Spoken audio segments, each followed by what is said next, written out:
তৃতীয়বার মুখ্যমন্ত্রী করার লক্ষ্যে রায় দেব। আমি ধন্যবাদ জানাই আমার মায়েরা, বোনেরা, দিদিরা যারা এসছেন, বিপুল সংখ্যায় মায়েদের আগমন এবং উপস্থিতি। মাতৃশক্তি, নারী শক্তি না জাগিলে লড়নায় বিশ্ব জাগে না। আমি আপনাদের সকলকে ধন্যবাদ জানাই। আপনারা দেখেছেন 8 দফায় আমাদের বাংলায় নির্বাচন হচ্ছে এবং চতুর্থ দফায় নির্বাচন এই চাপদানি বিধানসভা কেন্দ্রে 3 দফায় নির্বাচন ইতিমধ্যেই সম্পূর্ণ হয়েছে।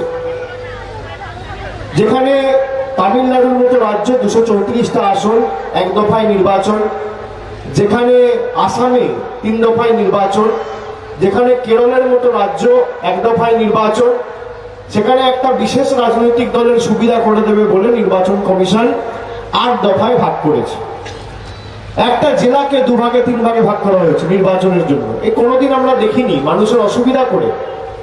3 দফায় নির্বাচন হয়েছে। প্রথম দফায় আপনারা দেখেছিলেন জঙ্গলমহলে নির্বাচন হয়েছে। প্রথম দফায় মানুষ প্রতিরোধের রাস্তা বেছে নিয়েছিল, সিআরপিএফ, প্যারামিলিটারি ফোর্সদের কাজে লাগিয়ে মানুষরা যাতে ভোট না দিতে পারে, বিশেষ একটা রাজনৈতিক দলের লোকেরাই যাতে ভোট দিতে পারে সে সুযোগ করে দেওয়া হয়েছিল।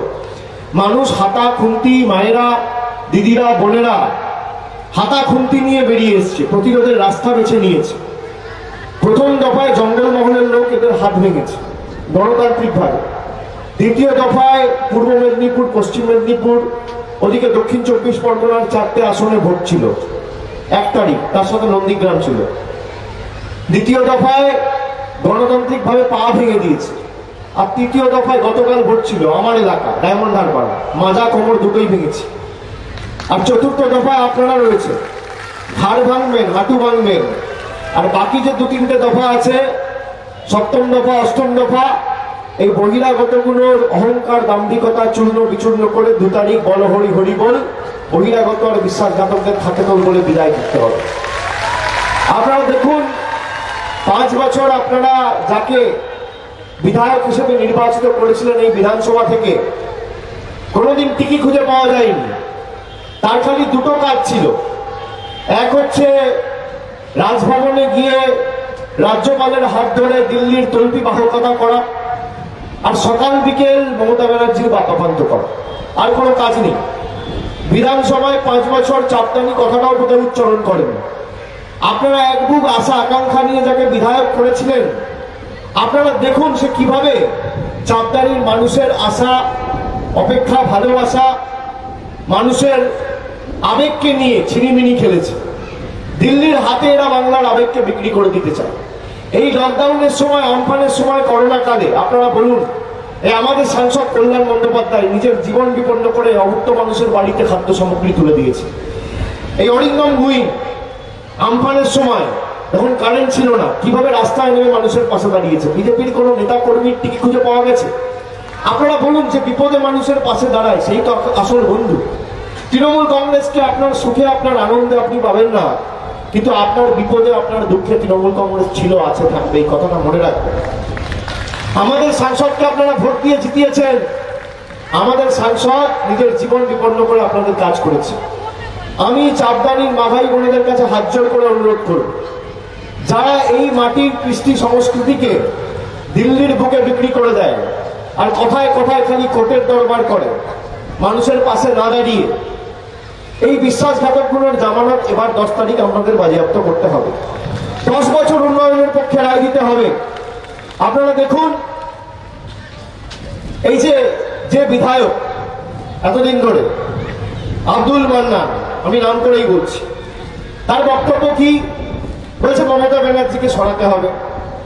দিল্লি থেকে বড় বড় নেতা, প্রধানমন্ত্রী, স্বরাষ্ট্রমন্ত্রী, প্রতিরক্ষা মন্ত্রী আসছে, কি বলছে? বলছে মমতা ব্যানার্জিকে সরাতে হবে। সিপিএম বলছে মমতা ব্যানার্জিকে সরাতে হবে। সবার এক কথা, সিপিএমও যা বলছে, কংগ্রেসও তাই বলছে, আর বিজেপিও তাই বলছে। এরা বলছে মমতা ব্যানার্জিকে সরাতে হবে, সবাই এক কথা বলছে। কিন্তু বাংলার মানুষ বলছে তৃতীয়বার মমতা বন্দ্যোপাধ্যায়কে আবার মুখ্যমন্ত্রী করে বসাতে হবে। তার কারণ যা কথা দিয়েছে মমতা ব্যানার্জি রেখেছে। আপনারা বলুন, 7 বছর আগে নরেন্দ্র মোদী ক্ষমতায় আসার আগে সারা ভারতবর্ষ জুড়ে একাধিক সভা সমিতি করে বলেছিল আজ সেদিন আসবে। কি মায়েরা বলেছিল তো? 15 লাখ টাকা পেয়েছেন। বলেছিল বছরে 2 কোটি বেকারকে চাকরি দেবো, পেয়েছেন? বলেছিল জিএসটি করে দেশের অর্থনীতিকে শক্তিশালী করব, দেশের অর্থনীতি আজকে রসাতল। কালো টাকা ধ্বংস করবো বলে নোটবন্দির নাম করে 2 মাস 130 কোটি মানুষকে লাইনে দাঁড় করিয়ে দিয়েছিল। কালো টাকা ধ্বংস হয়েছে, গরিব আজকে আরো গরিব হয়েছে, বড় লোক আজকে আরো বড় লোক হয়েছে। নরেন্দ্র মোদীর 15 লাখ টাকা আপনার অ্যাকাউন্টে ঢোকেনি, কিন্তু মমতা ব্যানার্জির কন্যাশ্রী আর রূপশ্রী 25,000 টাকা আপনার ব্যাংক অ্যাকাউন্টে ঢুকেছে। যা কথা দিয়েছে কথা রেখেছে। বলেছিল বিনা পয়সায় রেশন দেবো, দিয়েছে? উত্তর হচ্ছে হ্যাঁ। বলেছিল বিনা পয়সায় শিক্ষা দেবো, দিয়েছে? উত্তর হচ্ছে হ্যাঁ। বলেছিল বিনা পয়সায় স্বাস্থ্য দেবো, স্বাস্থ্যসাথী কার্ড দিয়েছে? উত্তর হচ্ছে হ্যাঁ। একদিকে বহিরাগত জুমলাবাজ নেতা বলছে আমাদের সুযোগ দাও, আমরা কাজ করে দেখাবো, আর একদিকে বাংলার মেয়ে বলছে 10 বছরের উন্নয়নের হিসাব নিন আর জোটবদ্ধ হয়ে 10 তারিখ জোড়া ফুলে ভোট দিন। আপনি কাকে নির্বাচিত করবেন সিদ্ধান্ত আপনার। এরা প্রতিশ্রুতি দেয়, প্রতিশ্রুতি দিয়ে নির্বাচন হয়, পরের দিন আর এদের খুঁজে পাওয়া যায়। এই যে ভারতবর্ষের প্রধানমন্ত্রী, স্বরাষ্ট্রমন্ত্রী বাংলার ডেলি প্যাসেঞ্জারি করছে এখন। গুজরাট থেকে ডেলি প্যাসেঞ্জারি, উত্তরপ্রদেশ থেকে ডেলি প্যাসেঞ্জারি। কেন? মমতা ব্যানার্জিকে যে করে হোক বাংলা থেকে সরাতে হবে। আপনি বলুন তো 2019-এর পর এদের টিকিট খুঁজে পাওয়া গেছে? আবার কবে দেখতে পাবেন জানেন? 2024-এর নির্বাচন। কিন্তু আপনার জীবনে যখনই অসুবিধা এসছে, ঘোর সংকটের সময় তৃণমূল কংগ্রেসের প্রার্থী বা তৃণমূল কংগ্রেসের সৈনিকেরা পাশে দাঁড়ায়নি? উত্তর হচ্ছে হ্যাঁ। আপনি দেখুন আজকে বাংলার একমাত্র মুখ্যমন্ত্রী, ভারতবর্ষের একমাত্র মুখ্যমন্ত্রী যে দিল্লির বশ্যতা স্বীকার করেনি। কি মায়ের আপনারা চান মমতা বন্দ্যোপাধ্যায় দিল্লির কাছে গিয়ে মাথা নত করুন? চান গুজরাটের নেতাদের কাছে আত্মসমর্পণ করুন? চান এদের কাছে গিয়ে বাংলার কৃষ্টি, আবেগ, সংস্কৃতি, ঐতিহ্য, বাংলার ভালোবাসা বিক্রি করে দেওয়া হোক? চান আপনারা? আপনারা চান? একমাত্র মুখ্যমন্ত্রী যে দিল্লির কাছে গিয়ে আত্মসমর্পণ করেনি, এদের বশ্যতা স্বীকার করেনি, এদের কাছে মাথা নত করেনি। মমতা বন্দ্যোপাধ্যায় পা পর্যন্ত এরা ভেঙে দিয়েছে, তাও ভাঙা পায়ে লড়াই করে আগামী দিন বাংলার স্বার্থে, বাংলার দাবি দাবা নিয়ে লড়াই হচ্ছে। দিল্লির বুক থেকে বাংলার দাবি ছিনিয়ে এনে বিশ্ব দরবারে সুপ্রতিষ্ঠিত করে বাংলাকে বিশ্ববন্দিত করার লড়াই হচ্ছে। এই লড়াইয়ে মমতা বন্দ্যোপাধ্যায়ের সাথে থাকবেন না আপনারা? শুধুমাত্র তো তৃতীয়বার মমতা বন্দ্যোপাধ্যায়কে মুখ্যমন্ত্রী করার লড়াই নয়, আপনাদের সম্মান অধিকার দিল্লির বুক থেকে ছিনিয়ে আনার লড়াই। যারা বাংলা ভাষা জানে না, বাংলা কৃষ্টি জানে না, সংস্কৃতি জানে না, বাংলায় বলতে পারে না, বাংলা পড়তে পারে না, বাংলা লিখতে পারে না, যে মঞ্চ থেকে বক্তব্য রাখছে পিছনে কি লেখা আছে বলতে পারবে না, নিজের নামটা বাংলায় লিখতে পারবে না। কি বলছে? বলছে সোনার বাংলা করবো। আর সোনা বলতে পারে না, বলছে সোনা, সোনার বাংলা। কালকে প্রধানমন্ত্রী সভা করেছে হাওড়ার ডুমুরজোড়ায়। পদ্মে সাপকে কি বলেছে শুনেছেন? শুনেছেন? আমি আর ওসবে যাচ্ছি না। পদ্মে ছাপকে কি বলেছে শুনেছেন? কি অবস্থা! বিজেপির নেতা কর্মী স্বামী বিবেকানন্দকে বলছে বিবেকানন্দ ঠাকুর, ঠাকুর পঞ্চানন বর্মাকে বলছে পঞ্চানন বর্মন, হরিচাঁদ ঠাকুরকে বলছে হরিশ্চন্দ্র ঠাকুর। সহজ পাঠ কে লিখেছে জানে না। রবীন্দ্রনাথ ঠাকুরের জন্মস্থান বলছে শান্তিনিকেতন। আপনি এদেরকে ক্ষমতা আনবেন? আপনাকে সিদ্ধান্ত নিতে হবে যে চাঁদদানি আগামী দিন জল্লাদ এবং হাড়মাদদের উল্লাস মঞ্চে পরিণত হবে, না উন্নয়ন, শান্তি, সমৃদ্ধি, সম্প্রীতির পূর্ণভূমিতে পরিণত হবে। সিদ্ধান্ত আজকে নিয়ে বাড়ি ফিরতে হবে। আপনাদের সিদ্ধান্ত নিতে হবে যে একদিকে বহিরাগত নেতারা বড় বড় ভাষণ দিয়ে বলছে এই করবো তাই করবো, আর বাংলার জননেত্রী মমতা বন্দ্যোপাধ্যায় অন্যদিকে কাজের হিসাব দিয়ে আপনাদের কাছে উন্নয়নের নিরিখে ভোট চাইছে। আপনি কাকে নির্বাচিত করবেন সিদ্ধান্ত আপনাকে নিতে হবে। আপনি বলুন তো দিদি যা প্রতিশ্রুতি দিয়েছে দিদি পূরণ করেছে কিনা? দিদি বলেছিল স্বাস্থ্যসাথী কার্ড দেবে, 10 কোটি মানুষকে স্বাস্থ্যসাথী দিয়েছে কিনা? আপনি শুনে রাখুন, এই যে বিজেপি বলছে আমরা ক্ষমতা এলে স্বাস্থ্যসাথী তুলে দেবো, আয়ুষ্মান ভারত করবো। এখানে ক্যামেরা রয়েছে, আমি ক্যামেরার সামনে দাঁড়িয়ে বলছি, এরা আয়ুষ্মান ভারত দিতে চেয়েছিল বাংলার 10% লোককে। চাপদানিতে কত লোক থাকে? 3 লাখ ভোটার, তাই তো? 3.5 লাখ ভোটার, 2.5 থেকে 3.5 লাখ ভোটার। এরা 25,000 লোককে বলেছিল আয়ুষ্মান ভারত দেবো, আর বাকি 2.5 লাখ লোককে বলেছিল আমরা কোনো পরিষেবা দেবো না। বাংলায় 10 কোটি মানুষ থাকে, বলেছিল 10% লোককে আয়ুষ্মান ভারতের পরিষেবা দেবো, বাকি 90%কে দেবো না। মমতা ব্যানার্জি গর্জে উঠেছিল, বলেছিল হবে না। তার কারণ মমতা ব্যানার্জি বলেছে যে আমি 2016 সালে 45% মানুষের ভোট নিয়ে নির্বাচিত হয়ে মুখ্যমন্ত্রী হয়েছি, 55% মানুষ আমার বিপক্ষে ভোট দিয়েছে। কিন্তু যারা আমাকে ভোট দিয়েছে আমি তাদেরও মুখ্যমন্ত্রী, যারা আমার বিপক্ষে ভোট দিয়েছে আমি তাদেরও মুখ্যমন্ত্রী। আমি যখন নির্বাচিত হয়েছি আমার কোনো জাতি ধর্ম নেই, একটাই ধর্ম, মানব ধর্ম। আমি পরিষেবা দিলে প্রত্যেক মানুষের বাড়িতে বাড়িতে পরিষেবা দেব। স্বাস্থ্যসাথী কার্ড দিদি শুরু করলো, এই যে বলছে আয়ুষ্মান ভারত। আপনি জেনে রাখুন, এখানে ক্যামেরা আছে, আমি দাঁড়িয়ে বলে যাচ্ছি, আমি যদি মিথ্যে কথা বলি আমার বিরুদ্ধে মামলা হোক, আমাকে জেলে ঢোকাক, কেন তো মামলা বাবু বসে রয়েছে, মামলা বাবুকে চ্যালেঞ্জ করবো। আমি যদি মিথ্যে কথা বলি আমার বিরুদ্ধে মামলা করে হাইকোর্টে কাল গিয়ে মামলা করুন, আমাকে জেলে ঢোকাক। 10% লোককে আয়ুষ্মান ভারত দিতে চেয়েছিল। আপনার বাড়িতে আপনার মাথার উপর যদি ছাদ পাকা হয় আপনি আয়ুষ্মান ভারত পাবেন না। আপনার বাড়িতে যদি টেলিভিশন টিভি থাকে আপনি আয়ুষ্মান ভারত পাবেন না। পরিবারের কোনো সদস্যর হাতে যদি মোবাইল স্মার্টফোন থাকে আপনি আয়ুষ্মান ভারত পাবেন না। আপনার বাড়িতে যদি ফ্রিজ থাকে আপনি আয়ুষ্মান ভারত পাবেন না। রেডিও থাকলে আয়ুষ্মান ভারত পাবেন না। স্কুটার থাকলে, মোটরসাইকেল থাকলে আয়ুষ্মান ভারত পাবেন না।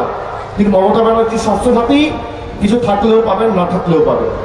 কালিম্পং থেকে কাঁথি, কুচবিহার থেকে কাকদ্বীপ, দার্জিলিং থেকে দেগঙ্গা, হাওড়া, হুগলি, বাঁকুড়া, মেদিনীপুর, পুরুলিয়া, ঝাড়গ্রাম, দিনাজপুর, ওদিকে মালদা, মুর্শিদাবাদ, উত্তরবঙ্গে কুচবিহার, জলপাইগুড়ি, আলিপুরদুয়ার, দার্জিলিং, উত্তর 24 পরগনা, দক্ষিণ 24 পরগনা, কেউ বাদ নেই। 8 থেকে 80 খেটে খাওয়া শ্রমিক, কৃষক, বয়োজ্যেষ্ঠ, প্রবীণ, নবীন, এসসি, এসটি, ওবিসি, মা, বোন, ছাত্র, যুব, যাদেরকে দেখছেন সকলকে, 10 কোটি মানুষকে মমতা বন্দ্যোপাধ্যায় স্বাস্থ্যসাথীর আওতায় নিয়ে এসছে। আর আমার মায়েদের নামে এই কার্ডটা করা হয়েছে। তার কারণ কি, এই কার্ডটা তো বাড়ির কোনো যুবকের নামে করতে পারত, কোনো যুবতীর নামে করতে পারত, কোনো ছাত্রের নামে করতে পারত, কোনো বয়োজ্যেষ্ঠর নামে করতে পারত, গৃহকর্তার নামে করতে পারত। আপনাদের নামে দিদি কার্ডটা করেছে কেন জানেন? নারী ক্ষমতায়নের প্রতীক। মহিলারা যখন বিয়ের পর বাপের বাড়ি থেকে শ্বশুর বাড়ি যান তখন আপনাদের বাবা মা ভালো আছে না খারাপ আছে, দুবেলা খেয়েছে না খায়নি, সুস্থ আছে না অসুস্থ আছে, খোঁজ নেওয়ার মতো দুটো লোক থাকে না। দিদি সেই কারণে কার্ডটা আপনার নামে করেছে। আপনার নামে যদি স্বাস্থ্যসাথী কার্ড থাকে আপনার বাপের বাড়ির লোকও স্বাস্থ্যসাথীর আওতায়, আপনার শ্বশুর বাড়ির লোকও স্বাস্থ্যসাথীর আওতায়, কেউ বাদ যাবে না। এই যুগান্তকারী সিদ্ধান্ত একমাত্র জননেত্রী মমতা বন্দ্যোপাধ্যায় করে দেখিয়েছে।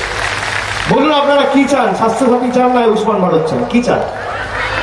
কি চান? কি চান বলুন?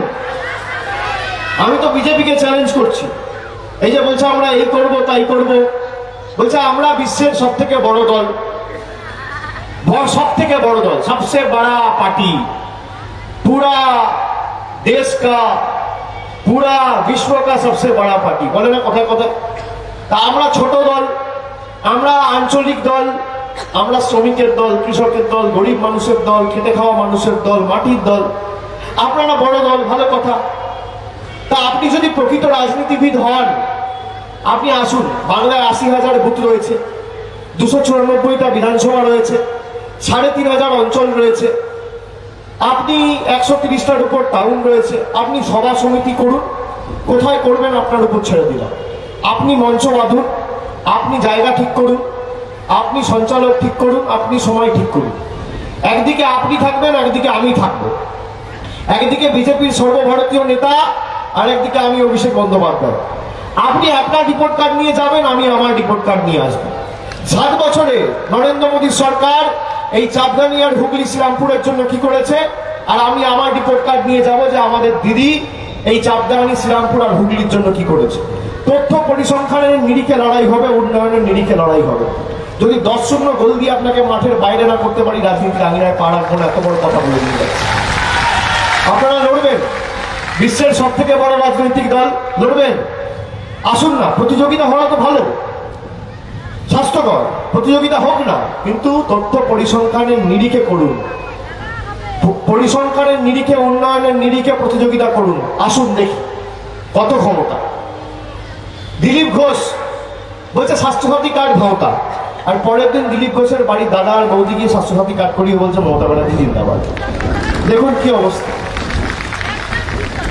এরা নাকি সোনার বাংলা করবে। মা দুর্গাকে অপমান করছে এদের রাজ্য সভাপতি, আপনারা ক্ষমা করবেন। দিলীপ ঘোষ বলছে যে মা দুর্গার 14 পুরুষকে কেউ চেনে না, মা দুর্গার কোনো গুরুত্ব নেই। আপনি ক্ষমা করবেন এদেরকে, যারা বাংলার কৃষ্টি সংস্কৃতি বাংলার মাটিতে দাঁড়িয়ে নষ্ট করে। আমরা বাঙালিরা যারা বাংলায় থাকি, উত্তরপ্রদেশ বা উত্তর ভারতেও যারা থাকে, আমি তাদেরকেও বাঙালি বলে মনে করি। আপনারা বলুন তো, আমরা বাংলার মাটিতে দাঁড়িয়ে যদি জয় বাংলা বলি, আমাদের বলছে দেশদ্রোহী। আর ভারতবর্ষের প্রধানমন্ত্রী 4 দিন আগে 8,500 কোটি টাকার বিমানে চড়ে বাংলাদেশ গেছে। শেখ হাসিনাকে পাশে দাঁড় করিয়ে বাংলাদেশের মাটি থেকে জয় বাংলা বলছে, তিনি নাকি দেশপ্রেমিক। আমি আপনি যদি বাংলার মাটিতে জয় বাংলা বলছি, আমাদের বাংলাদেশে বলছে, আর ভারতবর্ষের প্রধানমন্ত্রী নরেন্দ্র মোদী বাংলাদেশে দাঁড়িয়ে জয় বাংলা বলছে, তিনি নাকি দেশপ্রেমিক, এই বিচারিতা মানবেন? তিনি বাংলায় এসে জয় বাংলা বলছে না কেন? বাংলায় এসে জয় বাংলা বললে তো মমতা ব্যানার্জির জয় জয়কার হয়ে যাবে, বাঙালিদের জয় জয়কার হয়ে যাবে, বাংলার মানুষের জয় জয়কার হয়ে যাবে। মমতা বন্দ্যোপাধ্যায় জয় জয়কার করবো কেন? ভারতবর্ষের প্রধানমন্ত্রী, স্বরাষ্ট্রমন্ত্রী, আপনি দেখুন, দেশের করোনা আজকে প্রায় 1 লাখ ছুঁই, সকাল বিকেল বাংলায় যাতায়াত করছে।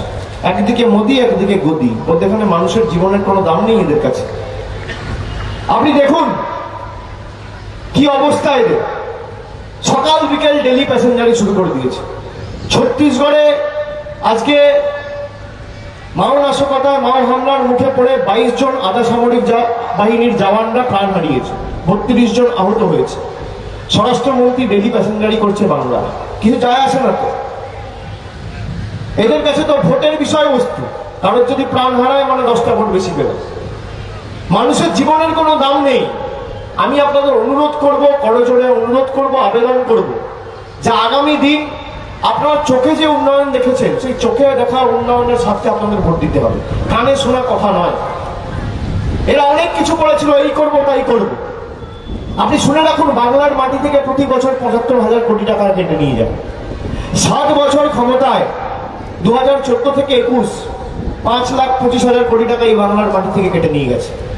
আর আমফানের সময় যেখানে মমতা ব্যানার্জির সরকার 10,000 কোটি টাকা খরচা করে সম্পূর্ণ এবং আর্থিক আংশিক ক্ষতিপূরণ দিয়েছে, যাদের বাড়ি ভেঙে গেছে, ফসল নষ্ট হয়েছে, চাষবাসের জমি খারাপ হয়ে গেছে, এদের ক্ষতিপূরণ দিয়েছে। 10,000 কোটি টাকার উপর খরচা রাজ্য সরকার করেছে। সেখানে কেন্দ্র থেকে 1,000 কোটি টাকা পাঠিয়ে বলছে মোদি চীনে রুপিয়া বেচা। আর বাংলার মাটি থেকে 7 বছরে কেটে নিয়ে গেছে কত? আমার আপনার টাকা, 5,25,000 কোটি টাকা। আর 1,000 কোটি টাকা পাঠালে বলছে মোদি চীনে রুপিয়া বেচায়। আরে এই টাকা তো আমার আপনার করের টাকা, এটা বিজেপির নেতাদের বাবার টাকা নয় যে মোদি চীনে রুপিয়া বেচায়। আপনি বলুন তো, আপনার পকেট থেকে কেউ যদি 500 টাকা নিয়ে আপনাকে 5 টাকা ধার দেয়, আপনি মানবেন? বলবেন না 495 টাকা কোথায় গেল? এটা তো আমার আপনার টাকা। আপনি দেখুন, এই 5,25,000 কোটি টাকা কেটে নিয়ে যাওয়ার পরও আজকে মমতা বন্দ্যোপাধ্যায় বিনা পয়সায় শিক্ষা, বিনা পয়সায় স্বাস্থ্য, বিনা পয়সায় রেশন দিচ্ছে। এই টাকাটা যদি বাংলার কোষাগারে থাকতো, তাহলে আপনি ভাবুন আজকে বাংলা কোথায় গিয়ে পৌঁছাতো। বাংলাকে এরা পাতে মারতে চায়, পেটে মারতে চায়, ভাতে মারতে চায়। মমতা বন্দ্যোপাধ্যায় আত্মসমর্পণ করেনি, বাংলার মানুষকে আবেগকে দিল্লির বুকে বিক্রি করেন। বাংলার জিএসটি বাবদ বকেয়া পাওনা 5,000 কোটি টাকা 2 বছর ধরে আটকে রেখে দিয়েছে এই মোদী সরকার। বাংলার মানুষকে টাকা দেবে না। দিদি যা বলে, দিদি কথা রাখে তো? হ্যাঁ কি না? কি মায়েরা রাখে কি রাখে না? আমাদের প্রতিশ্রুতি হচ্ছে ওই হাই কোয়ালিটি ডিভিডি। আপনি ডিভিডি চালাবেন, কানে শুনতেও পাবেন, চোখে দেখতেও পাবেন। মমতা ব্যানার্জি যা বলে তার বাস্তবায়ন করে দেখায়। আর মোদিজির প্রতিশ্রুতি হচ্ছে ভাঙা অডিও ক্যাসেট, চালালে খালি কানে শুনতে পাবেন, চোখে দেখতে পাবেন না। এই হচ্ছে পার্থক্য। দিদি যা বলেছে করে দেখিয়েছে। এই আমফানের সময়, করোনার সময় 12-এ যারা পড়ে, উচ্চ মাধ্যমিক দেবে, স্কুল বন্ধ, যেতে পারছে না, মমতা ব্যানার্জি ট্যাব কেনার জন্য 10,000 টাকা দিয়েছে। দিয়েছে কি দেয়নি? দিলীপ ঘোষ কি বলছে? বলছে এত ভোটের রাজনীতি করছে মমতা ব্যানার্জি, ভোট বলে এই টাকাটা দিয়েছে। বলেছে কি বলেন? আপনি কি বলবেন এই মূর্খের দলকে? আচ্ছা, যে 12-এ পড়ে, 18 বছর পার করেছে, ভোটাধিকার প্রয়োগ করার পর্যাপ্ত বয়সে পৌঁছায়নি, সে ভোট দেবে না, মমতা ব্যানার্জি তাও তাকে টাকা দিয়েছে। আচ্ছা বলুন, ছোট ছোট ক্ষুদ্র পড়ুয়াগুলো, খুদে পড়ুয়া, পায়ে জুতো, কাঁধে স্কুল ব্যাগ, পড়াশোনার বইপত্র, সবুজ সাথী সাইকেল, 9-এর স্টুডেন্ট, যারা 9ম শ্রেণীর ছাত্র, 10ম শ্রেণীর ছাত্র, 11দশ শ্রেণীর ছাত্র, দ্বাদশ শ্রেণীর ছাত্র, মমতা ব্যানার্জি সবুজ সাথী সাইকেল দিচ্ছে। এটা কেউ ভোট দেবে? কেউ ভোট দেবে না। মমতা বন্দ্যোপাধ্যায় তাও উন্নয়নমূলক পরিষেবা এদের বাড়িতে বাড়িতে পৌঁছে দিয়েছে, যে ভোট তোমাদের দিতে হবে না, নিজের পরিবারের মুখে হাসি ফোটাও, নিজের ভবিষ্যৎকে শিক্ষার আলোয় আলোকিত করে নিজের সমাজকে, রাজ্যকে সমৃদ্ধশালী করে তোলো, ভোট তোমায় দিতে হবে। আপনি বলুন তো কজন মুখ্যমন্ত্রী করেছে? একটা মুখ্যমন্ত্রী 12-এ যে পড়েছে ভোট দেবে না মমতা বন্দ্যোপাধ্যায়, তাও তাকে ট্যাব কেনার টাকা দিয়েছে। আমরা ভোটের রাজনীতি করি না, আমরা উন্নয়নকে সামনে রেখে লড়াই করি। আর আপনাদেরও চ্যালেঞ্জ জানিয়ে যাচ্ছি, যদি বুকের পাটা থাকে প্রতিযোগিতায় নামতে হলে তথ্য পরিসংখ্যান নিয়ে আসুন। আপনি ঠিক করুন কোথায় দাঁড়াবেন, আপনি মঞ্চ পাতুন, একদিকে আপনি থাকবেন একদিকে আমি থাকবো। ওপেন চ্যালেঞ্জ দিয়ে গেলাম। আপনি যদি কোনো সংবাদ মাধ্যমে বসতে চান, আপনি চ্যানেল ঠিক করুন, একদিকে আপনি বসবেন একদিকে আমি বসবো। 7 বছরে আপনার মোদিজি কি করেছে আর 10 বছরে আমাদের দিদি কি করেছে, হোক লড়াই, হোক প্রতিযোগিতা। কথা দিয়ে গেলাম, আমি প্রত্যেকটা সময় বলছি এরা লড়তে পারবে না, তার কারণ এরা জানে মমতা ব্যানার্জি যা কথা দেয় কথা রাখে। আপনি দেখুন 17ই মার্চ, আজ থেকে ঠিক 15-20 দিন আগে আমাদের ইস্তাহার প্রকাশ করেছে দিদি ইস্তাহার প্রকাশ করে কি বলেছে? 10টা অঙ্গীকারের কথা বলেছে। দিদি বলেছে যে আগামী 2 তারিখ সরকার প্রতিষ্ঠা হওয়ার পর বাংলায় যত কৃতি ছাত্রছাত্রী রয়েছে, মেধাবী ছাত্রছাত্রী, যারা 12-এর পর কেউ মেডিকেল পড়তে চায়, কেউ ইঞ্জিনিয়ারিং করতে চায়, কেউ গ্র্যাজুয়েট হবে, পোস্ট গ্র্যাজুয়েট হবে, প্রাইভেটে পড়াশোনা করতে গেলে অনেক টাকা লাগে। ভাবে যে আমি তো পড়াশোনা করতে চাই কিন্তু আমার বাবা মার তো এত টাকা নেই, আমার পড়াশোনার দায়ভার কে নেবে, পড়াশোনার দায়িত্ব কে নেবে? মমতা ব্যানার্জি বলেছে যে আগামী দিন আপনি 12-এর পর যদি মেডিকেল পড়তে চান, ইঞ্জিনিয়ারিং পড়তে চান, আর্কিটেক্ট হতে চান, গ্র্যাজুয়েট হতে চান, পোস্ট গ্র্যাজুয়েট হতে চান, ইঞ্জিনিয়ার হতে চান, ডাক্তার হতে চান, আপনি মা বাবার কাছে হাত পাতবেন না, মা বাবার উপর দায়ভার চাপাতে হবে না। আমার সরকার ক্ষমতায় আসার পর বাংলার যত কৃতি ছাত্রছাত্রী আছে 10 লাখ টাকা স্টুডেন্ট ক্রেডিট কার্ড করে দেবেন, নিজের ভবিষ্যৎ আপনারা নিজেরা দেবেন। 10 লাখ টাকা স্টুডেন্ট ক্রেডিট কার্ড, যত যোগ্য মেধাবী ছাত্রছাত্রী রয়েছে সারা বাংলায় সবাইকে 10 লাখ টাকা student credit card Mamata Banerjee সরকার কথা দিয়েছে করে দেবে। দ্বিতীয়, এই যে বলছে আমরা কৃষককে 6,000 টাকা করে দিতে চাই, PM কিষাণ সম্মান নিধি, দিদির সরকার দিতে দিচ্ছে না। আমরা 5 বছর ধরে কৃষককে একর পিছু 5,000 টাকা করে দিই। দিদি কি বলেছে শুনুন, দিদি বলেছে প্রতি বছর 75,000 কোটি টাকা বাংলার মাটি থেকে কেটে নিয়ে যাচ্ছ, আর এখন ভোটের আগে ন্যাকামো কৃষককে 6,000 দেবো। 2 মে তৃতীয়বার মামাটি মানুষের সরকার প্রতিষ্ঠা হবে। 1 জুন থেকে দিল্লির প্রকল্পও লাগবে না আর আপনাদের নামও লাগবে না, আপনাদের কাছে বাংলার মানুষ মাথা নত করবে না। 2 মে সরকার প্রতিষ্ঠা হবে। 1 জুন থেকে বাংলার 68 লক্ষ ক্ষুদ্র এবং প্রান্তিক কৃষককে আমার সরকার অর্থাৎ মমতা বন্দ্যোপাধ্যায়ের সরকার একর পিছু তোমাদের 6,000 নয়, আমার সরকার একর পিছু 10,000 টাকা দেবে যত কৃষক রয়েছে। একদিকে বহিরাগত জুমলাবাজ নেতা পরনে দামি পায়জামা পাঞ্জাবি, 1500 কোটি টাকার পার্টি অফিস, 8,500 কোটি টাকার বিমান, 6 কোটি টাকার বুলেট প্রুফ গাড়ি, আর কৃষককে দিচ্ছে 6,000। আর একদিকে বাংলার মেয়ে পরনে সাদা সুতির শাড়ি, থাকছে টালির ছাদের তলায়, পায়ে হাওয়াই চপ্পল, কৃষককে দিচ্ছে 10,000। আপনি কাকে নির্বাচিত করবেন সিদ্ধান্ত আপনার। তৃতীয়, এই যে মায়েদের জন্য বললাম স্বাস্থ্যসাথী কার্ড, দিদি আপনাদের নামে করেছে। দিদি বলেছে যে আগামী 2 তারিখ সরকার প্রতিষ্ঠা হওয়ার পর আমরা শুরু করতে চলেছি ন্যূনতম মাসিক আয়। ন্যূনতম মাসিক আয় কি? যে সরকার প্রতিষ্ঠা হওয়ার পর বাংলার 1,60,00,000 পরিবারের গৃহকর্ত্রীকে, যত পরিবার আছে উত্তরবঙ্গ থেকে দক্ষিণবঙ্গ, এই জেলায়, এই রাজ্যে, এই বিধানসভায়, এই লোকসভায়, এই অঞ্চলে, এই পাড়ায়, এই ওয়ার্ডে যত পরিবার আছে একটা পরিবার বাদ যাবে না। বাংলায় সব মিলিয়ে 1,60,00,000 পরিবারকে মাসে মাসে 500 টাকা, বছরে 6,000 টাকা দিদি সরাসরি গৃহকর্ত্রীদের হাতে পৌঁছে দেবে, কারোর কাছে হাত পাততে হবে। আর আপনি যদি SC ST পরিবার হন তাহলে মাসে 500 দেবে না, মাসে 1,000 টাকা, বছরে 12,000 টাকা দিদি আপনার ব্যাংক অ্যাকাউন্টে সরাসরি পৌঁছে দেবে। 2 তারিখ বাংলার মেয়ে তৃতীয়বারের জন্য মুখ্যমন্ত্রী হবে, আর 1 তারিখ থেকে আপনার ব্যাংক অ্যাকাউন্টে সরাসরি বছরে 6,000 এবং 12,000 টাকা ঢুকে যাবে। কারোর কাছে মাথা নত করতে হবে না, আত্মসমর্পণ করতে হবে না, হাত পাততে হবে না। দিদি কথা দিয়েছে। দিদি কথা দিলে কথা রাখে তো? দিদি যা বলেছে কথা রেখেছে তো? রেখেছে কিনা? আর চতুর্থটা বলবো, দিদি বলেছিল 2011 থেকে 16 আপনাদের 2 টাকা কেজি চাল দেবো, রেশন দেবো, দিয়েছে। তারপর মোদিজির অপরিকল্পিত লকডাউন, যার ঘোষণার কারণে আজকে মানুষের চাকরি বাকরি সব চলে গেছে, কোটি কোটি চাকরি হারিয়েছে। এই বাংলায় লক্ষ লক্ষ যুবক যুবতীরা চাকরি হারিয়েছে। মানুষের অর্থনৈতিক উপার্জন, ক্রয় ক্ষমতা কমে গেছে। ছোট ব্যবসায়ীদের ব্যবসা লাটে উঠেছে। দিদি বলেছে যে 2 টাকা কেজি চাল দিতাম, লকডাউনের সময় ঘোষণা করেছে এখন বিনামূল্যে বিনা পয়সায় করবো। তা 8-10 মাস ধরে আপনারা বিনা পয়সায় চাল পাচ্ছেন তো? বিনা পয়সায় রেশন পাচ্ছেন? পাচ্ছেন তো মায়েরা? আগামী 5 বছর বিনা পয়সায় রেশন চান না বিনা পয়সায় ভাষণ চান? বিজেপি দিচ্ছে বিনা পয়সায় ভাষণ, আর দিদি দিচ্ছে বিনা পয়সায় রেশন। আপনি কাকে চান? বিনা পয়সায় রেশন না বিনা পয়সায় ভাষণ? বিনা পয়সায় রেশন না বিনা পয়সায় ভাষণ? বিনা পয়সায় রেশন চান, তাই তো? তা রেশন কোত্থেকে সরবরাহ করা হয়? রেশনের দোকান, রেশন ডিলারের কাছে গিয়ে লাইনে দাঁড়িয়ে আপনাদের রেশন নিতে হয়, তাই তো? তা রেশনের দোকানের বাইরে আপনারা যখন লাইনে দাঁড়ান আপনাদের ভাল লাগে? রোদে গরমে কষ্ট হয়?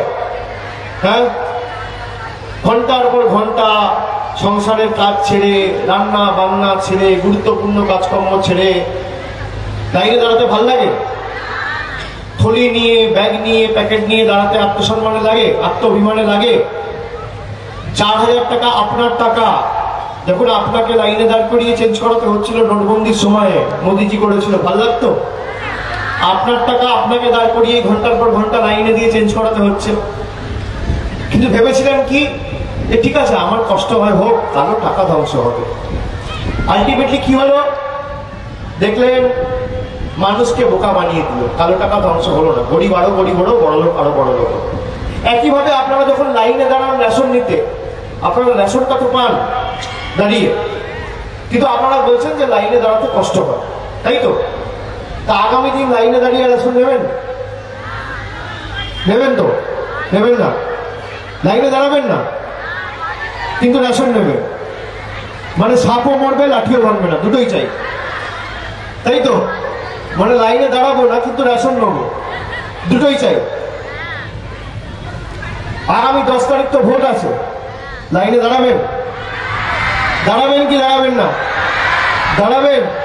যত গরম পড়ুক দাঁড়াবেন, যত কষ্ট হোক দাঁড়াবেন, রোদের দাপদাহ যত হোক দাঁড়াবেন, সিআরপিএফ প্যারামিলিটারি ফোর্স যত অত্যাচার করুক দাঁড়াবেন। নিজের ভোট দেবেন, নিজের ভোটাধিকার প্রয়োগ করবেন।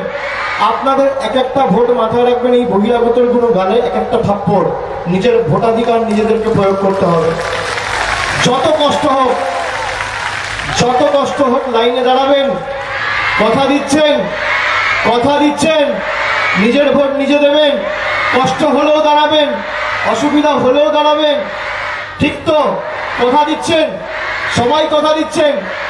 দিদি কথা দিয়েছে আগামী 10 তারিখ আপনারা লাইনে দাঁড়িয়ে ভোট দেবেন। 2 তারিখ সরকার প্রতিষ্ঠা হবে। পরের দিন থেকে রেশনের দোকানও থাকবে না, রেশনের দোকানের বাইরে লাইনও থাকবে না, সরকার আপনার বাড়িতে বাড়িতে রেশন পৌঁছে দেবে। দুয়ারে দুয়ারে রেশন।